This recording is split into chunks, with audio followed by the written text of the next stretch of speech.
Halo, assalamualaikum teman-teman Digilovers sekalian. Apa kabar kalian nih? Aku harap kalian semua baik-baik aja ya. Oke, untuk di video kali ini aku mau lanjutin alur cerita di rilis Ertugrul episode 9 part 2. Tapi sebelum itu jangan lupa di subscribe dulu ya guys. Oke deh, mari kita saksikan videonya. Di awal episode diperlihatkan Atabe sahabetin, Doan, Bamsi, dan Aikutluk membawa Esma ke tempat lain, yaitu ke Dergah. Dalam perjalanan, mereka dicegah oleh pengawal istana.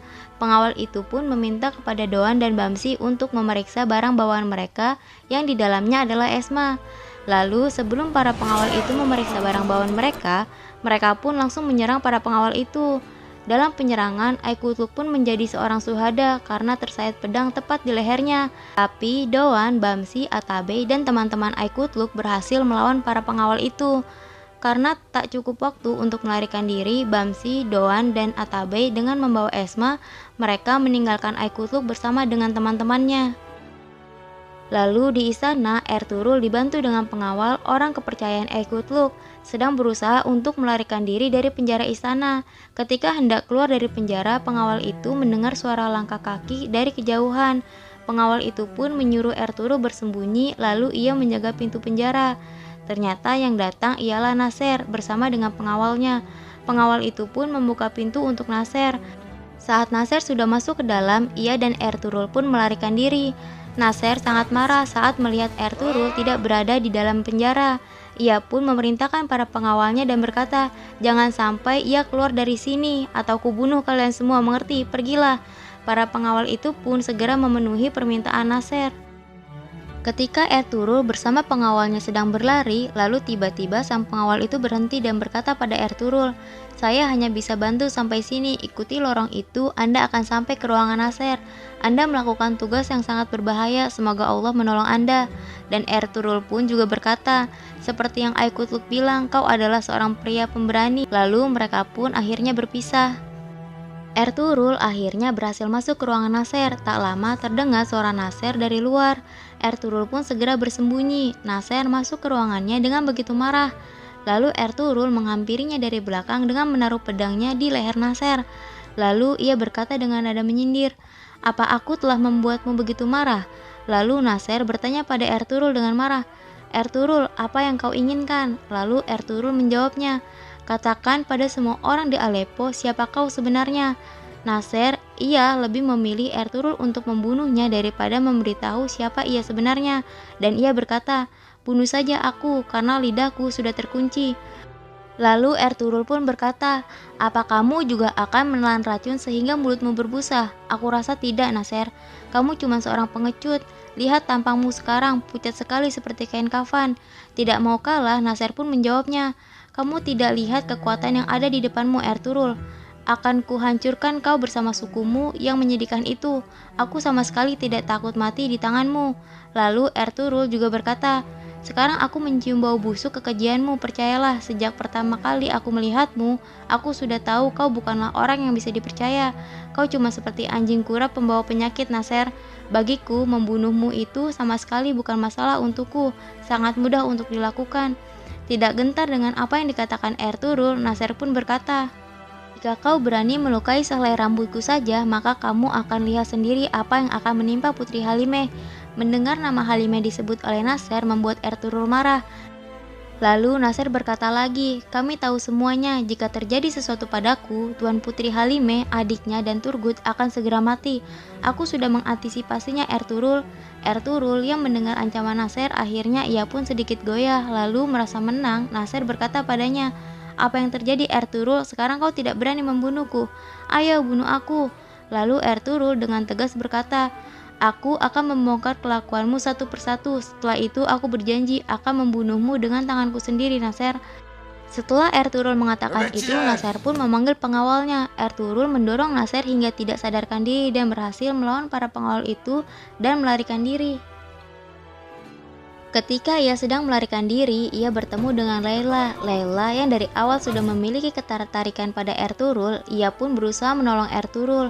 Dan Ertugrul yang menyadari kalau Layla telah menolongnya, Ertugrul pun mengikutinya. Layla membawa Ertugrul ke sebuah ruangan tersembunyi di sudut istana.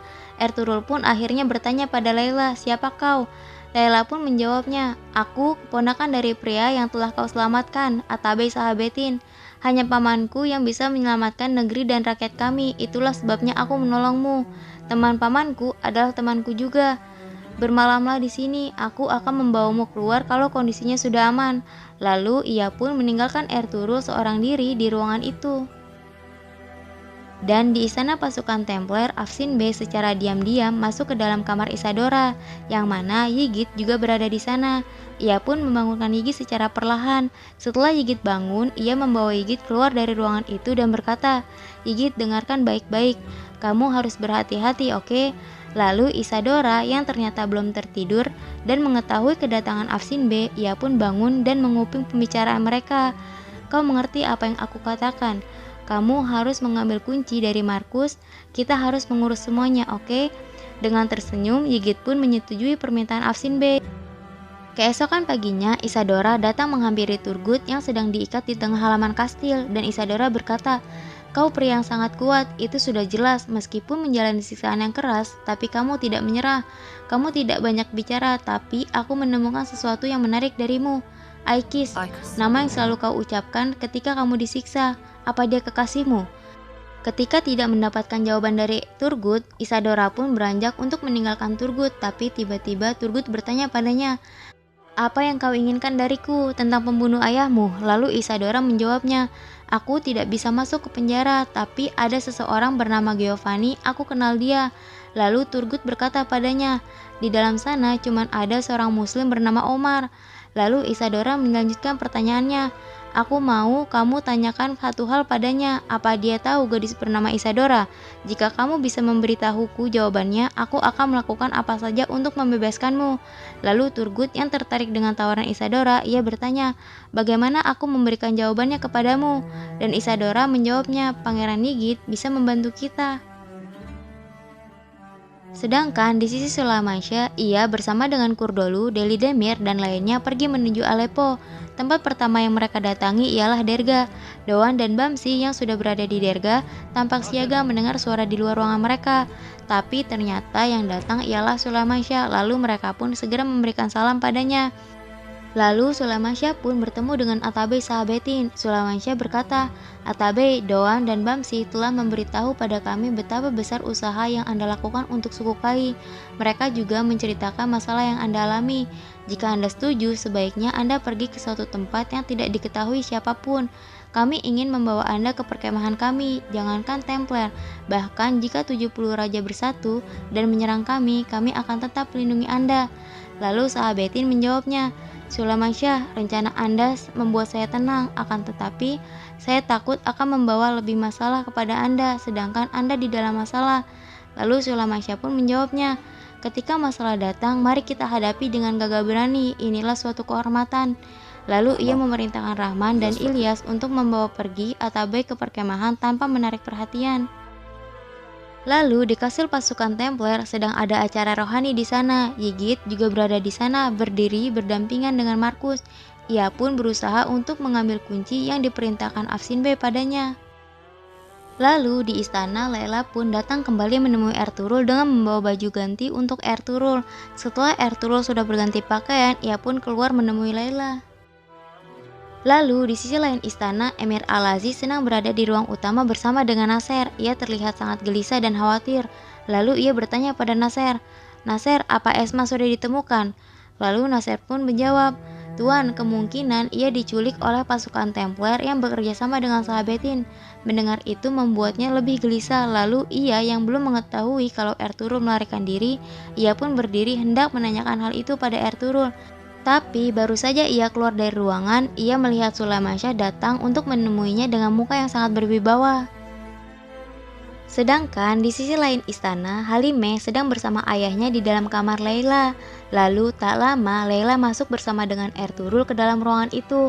Ertugrul yang sudah lama tak berjumpa dengan Halimeh, saat melihatnya Ertugrul tidak bisa memalingkan pandangannya. Halimeh yang menyadari kehadiran Ertugrul, ia menyebut nama Ertugrul dengan tanda tanya, begitu juga dengan Ertugrul. Lalu Ertugrul segera menghampiri Halimeh tanpa melepaskan pandangannya dari Halimeh. Halimah pun tersenyum padanya. Ketika melihat Numan di sana, Ertugrul pun memberikan salam padanya, tapi langsung berpaling lagi menatap Halimah. Lalu ibu pengasuh masuk ke dalam ruangan dan terkejut melihat Ertugrul berada di sana. Lalu ia bertanya pada Laila, "Laila, apa yang kamu lakukan? Bagaimana bisa kamu membantu pria ini? Apa kamu pernah berpikir apa yang terjadi jika kakakmu tahu dia di sini?" Lalu Laila menjawabnya dengan tegas, "Jika kakakku menyadari dia di sini, aku akan bunuh diri. Apa kau mengerti?" Ertugrul tampak sedikit khawatir dengan percakapan itu, tapi itu tidak mengganggunya untuk tetap menatap Halimah. Dan juga sebaliknya dengan Halimah. Melihat pemandangan itu, ibu pengasuh dan Laila tampak bertanya-tanya apa yang terjadi sebetulnya. Lalu di sisi lain istana, Sulaimansyah memperkenalkan dirinya pada Emir Al-Aziz. "Aku kepala suku Kai, Sulaimansyah, aku ingin bicara denganmu." Lalu Emir menjawabnya, "Dengan datang ke sini berarti kamu membuat dirimu sendiri dalam masalah. Aku mendengarkanmu orang Turki." Lalu dengan tegas Sulaimansyah berkata, "Lepaskan anakku yang kamu tahan sekarang juga dan kembalikan nama baik kami yang telah kamu rusak dengan isu wabah penyakit." Lalu Nasir bertanya padanya dengan lantang, "Apa yang terjadi kalau tidak memenuhi perintahmu?" Lalu Sulaimansyah menjawab, "Sebelumnya kamu menjanjikan wilayah kepada kami dan kami akan mendirikan perkemahan di sini. Tapi jika anakku Ertugrul tidak dilepaskan, kami akan mendirikan perkemahan di sini di antara reruntuhan Aleppo." Lalu dengan nada lantangnya ia berkata, "Aleppo akan hancur." Nasir tampak marah lalu ditahan oleh Emir Al-Aziz. Al-Aziz pun dengan tersenyum sombong menjawabnya, "Jadi Sulaimansyah, apa yang terjadi jika aku menyiapkan pasukan dan menyerangmu? Siapa yang kamu percaya untuk bicara seperti itu?" Lalu Sulaimansyah menjawabnya dengan bijak, "Ingat yang mulia Emir, kami suku Kai beriman kepada Allah, percaya pada Allah dan hanya berlindung kepada Allah. Jika tentaramu lebih besar dari kekuasaannya, majulah, kami menunggu di perkemahan." Lalu Sulaimansyah meninggalkan Emir Al-Aziz yang hanya bisa terdiam. Lalu di kastil pasukan Templar, Ygritte sedang memberikan kunci yang berhasil diambil dari Markus. Lalu Afsinbe berkata, "Pangeran, ini kesempatan kita untuk membebaskan Turgut. Dan Anda jangan menarik perhatian, tetaplah di lorong atau di halaman, oke? Kita cuma punya satu kesempatan." Lalu ia memberikan sebuah belati kepada Ygritte, tapi pada saat ia memberikannya, di dalam pantulan belati itu terlihat Markus sedang memperhatikan mereka dari kejauhan. Lalu di istana Aleppo, Nasir sedang bersama Titus. Lalu ia berkata padanya, "Sekarang bagaimana Titus? Suku Kai datang dan mendirikan perkemahan dekat dengan rumah kita. Sekarang siapa yang akan menyelamatkan kita dari kemarahan Master?" Lalu Titus menjawabnya, "Jika kamu bisa membuat Al-Aziz menuruti kemauan kita, aku tahu cara membuat Master senang. Gadis yang disukai Al-Aziz, jika kita bisa membuat ayahnya bersekutu dengan Al-Aziz, maka rencana besar Master akan terwujud." Lalu Nasir yang menyadari maksud Titus, ia berkata, "Aliansi ini akan membuat Alauddin Kyaikubad sangat marah. Akan terjadi konflik antara pengikut Salahuddin Ayyubi dengan Seljuk, seperti pertanda baik." Lalu mereka pun tersenyum licik dengan rencana mereka. Lalu di kamar Laila, ibu pengasuh dan Laila membiarkan Ertugrul berbicara dengan Halimah dan Numan. Lalu Ertugrul berkata, "Banyak mata-mata Templar di dalam istana mereka." Lalu ia berhenti menyadari di sana ada Laila dan ibu pengasuh. Lalu ia meminta Numan untuk pergi ke tempat yang lebih jauh dari mereka. Lalu ia melanjutkan perkataannya, "Mereka mungkin sudah tahu bahwa Anda adalah seorang pangeran Seljuk." Lalu di sisi lain istana, Sultan Al-Aziz sedang berada di dalam kamarnya. Lalu Nasir datang dan berkata, "Tuan, ada berita penting yang harus saya sampaikan kepadamu."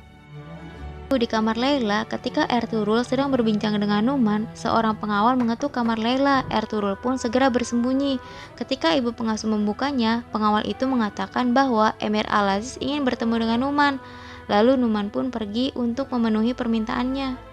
Lalu Numan sampai ke ruangan utama tempat Emir Al-Aziz menunggunya. Emir pun segera menyambutnya dan berkata, "Selamat datang pangeranku.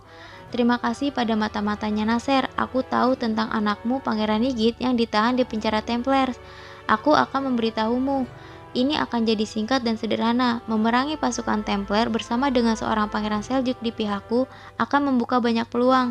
Dan aku tidak akan membiarkan pangeran kecil Ygritte berada di tangan orang kafir." Tak lama setelah pertemuannya dengan Numan selesai, ibu pengasuh datang menemui Emir Al-Aziz. Lalu ia berkata pada Emir, "Pria yang menculik Atabey, ketika Laila pergi dari kamar, Anda tahu betapa saya sangat mengkhawatirkannya. Tapi akhirnya ia kembali ke kamarnya bersama dengan pria itu. Dengan amarahnya, Emir Al-Aziz pun memanggil para pengawalnya. Lalu di kamar Laila, Ertugrul sedang bersama dengan Halimah saling menatap rindu satu sama lain. Lalu Ertugrul berkata, "Halimah Sultan, kamu pernah mengatakan bahwa lidahmu mengatakan apa yang ada di hatimu. Kata-kata apakah itu? Bagaimana hatimu bisa mengatakannya? Bahkan sebelum kau mengedipkan mata." Lalu Halimah membalasnya, "Ertugrul Bey, hati dan lidahku sudah tidak mampu untuk berkata apa-apa lagi. Haruskah kita menggenggam tangan kita sendiri atau menggenggam tangan orang yang menawarkan keramahan pada kita? Aku bahkan tidak tahu." Ertugrul pun berkata lagi, "Halimah Sultan, seorang gadis sepertimu tidak cocok dengan anak suku Kai sepertiku." Lalu tiba-tiba Sultan Al-Aziz membuka pintu kamar Laila dengan marah sambil menggenggam pedangnya. Ia segera menyerang Ertugrul, tapi Ertugrul berhasil mencegahnya, bahkan ia berhasil menangkapnya dan mengalahkan pengawalnya. Lalu ia meminta Halimah untuk menutup pintunya. Dengan mengacukan pedang di leher Al-Aziz, ia berkata, "Lihat apa yang terjadi di sekitarmu. Lihat bagaimana kamu merendahkan dirimu dan Aleppo. Kamu dijadikan boneka oleh pasukan Templar dan masih belum sadar." Bukannya sadar dengan yang dikatakan Ertugrul, ia malah berkata, "Ertugrul, kau adalah seorang pengkhianat, seorang yang mengkhianati kepercayaanku dan membunuh pasukanku. Aku tidak akan membiarkanmu menipuku lagi." Kemudian akhirnya Nasser bersama pasukannya sampai di depan kamar Laila yang sudah dikunci oleh Halimah. Ertugrul pun menjadikan Sultan Al-Aziz sebagai tawanannya. Hasilkah Ertugrul selamat dari situasi tersebut? Mari kita saksikan di video selanjutnya. Gimana guys, episode 9 part 2-nya? Aku harap kalian suka, tapi jangan lupa di like, komen, subscribe, dan juga share ya. Thank you, assalamualaikum.